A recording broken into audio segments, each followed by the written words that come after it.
కేంద్ర యువజన వ్యవహారాలు, క్రీడల మంత్రిత్వ శాఖ యువత కోసం మై భారత్ పోర్టల్ అందుబాటులోకి తెచ్చింది. 15 నుంచి 29 ఏళ్లలోపు యువతీ యువకులు ఇందులో పేర్లు నమోదు చేసుకోవచ్చు. ఇందులో దేశవ్యాప్తంగా విద్య, ఉద్యోగావకాశాలు, పలు రకాల కోర్సులు తదితర అంశాలపై ఎప్పటికప్పుడు పైన పేర్కొనబడిన వెబ్సైట్లో నమోదుకు అవకాశం కల్పించారు. పోర్టల్లో పేర్లు నమోదు చేసుకున్న యువతను 4 ప్రధాన అంశాలతో అనుసంధానం చేస్తున్నారు.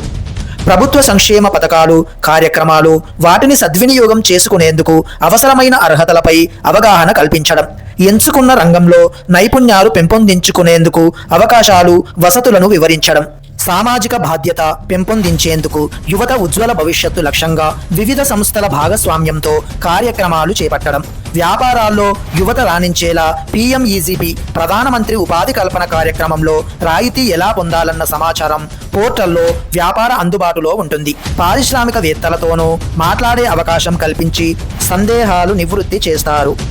ప్రభుత్వ, ప్రైవేటు కళాశాలల్లో డిగ్రీ, PG, ఇంజనీరింగ్, ఇతర ఉన్నత విద్య చదువుతున్న వారి ప్రతిభ ఆధారంగా ఉపాధి పొందేందుకు మార్గనిర్దేశం చేయనున్నారు.